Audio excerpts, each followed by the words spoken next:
Everything comes down to how bad you want the vision, how bad you want the highest version of your life, the most dream, God-aligned, spirit-focused life that you can possibly live.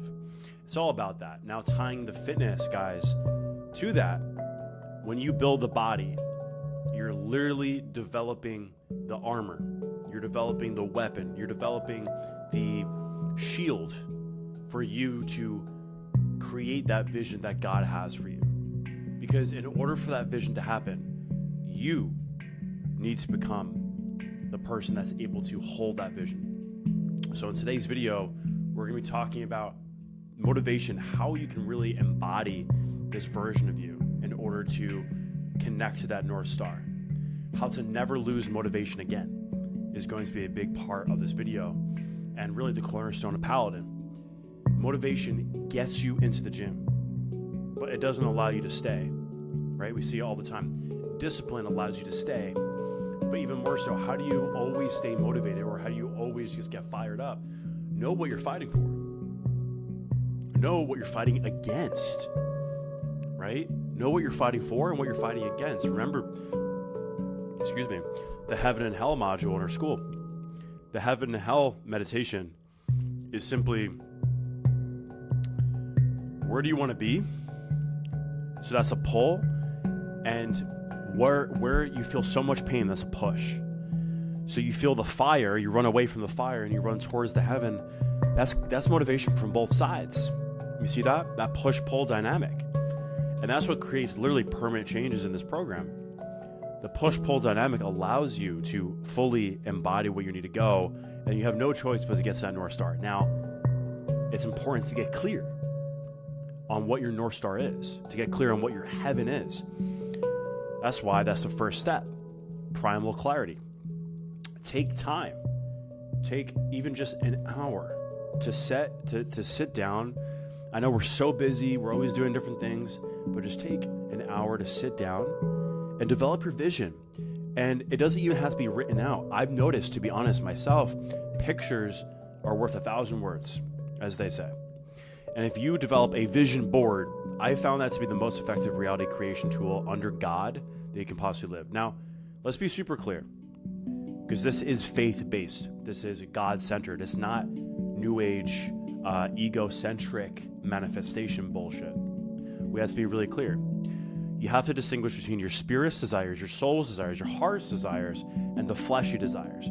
Because here's the thing, I don't even want to help you manifest the fleshy desires, because it'll just lead to dust. It'll just lead to pain. It'll just lead to just not good stuff. The spirit's desires 100% can manifest in physical things.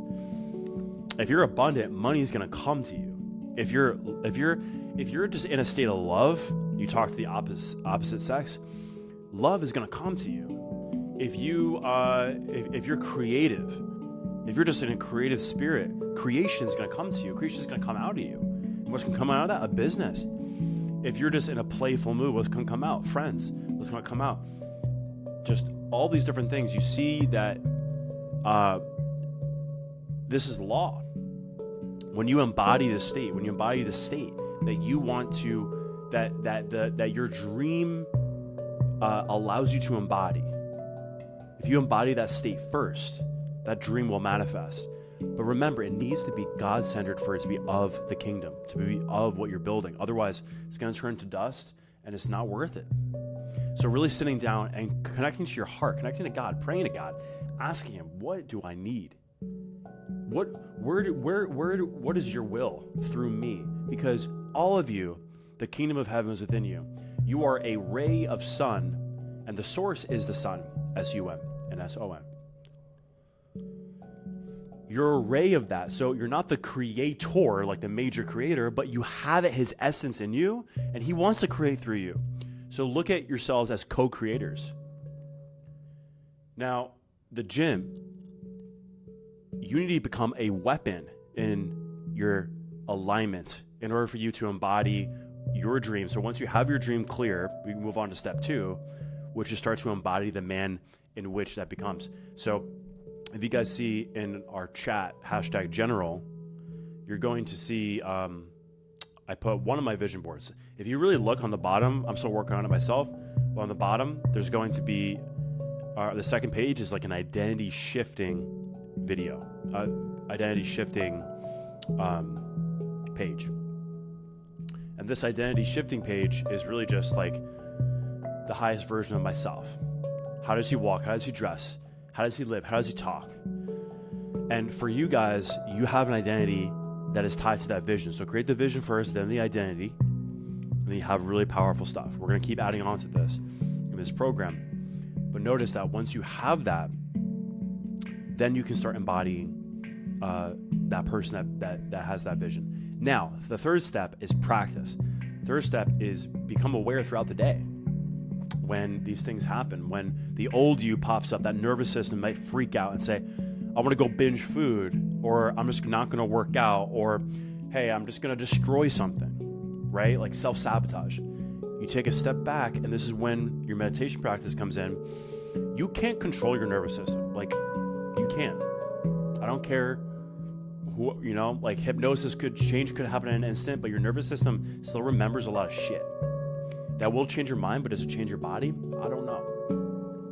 But using these different modalities that we're doing, breath work, meditation, when the nervous system freaks out, because inevitably it will, you breathe with it and you hold space for it, and then you realign to that vision, realign to that goal. Another thing you could do is you could anchor this. You can do this, or some sort of anchor physically. This is called NLP, where when you anchor a feeling that God desires to embody through you, abundance, love, creativity. Whenever you snap, you can start to feel that's a video in and of itself.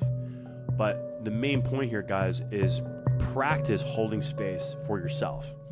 Disidentification. That's why the Father is so powerful, that sentiment, reality, that you need to father your own son. You need to father the inner child within you that just needs your support, needs your help. Okay? So number 1 is absolute clarity on your vision. Number 2 is the identity. Number 3 is embodiment. Number 3 is practice embodiment when inevitably the nervous system starts to freak out. Eventually what happens is the nervous system starts to calm down. Why? Because the universe, God, is testing you, saying, hey, how much do you believe this? Have faith. Everything you ask for in prayer will be done unto you. Because you believe, because you have faith. If you do prayer and like, all right, maybe this will work, maybe it won't, likely won't work. Your faith is your biggest power. So that's the message today. In the gym, remember, you're chiseling that stone every single fucking day, guys. You got this. Peace.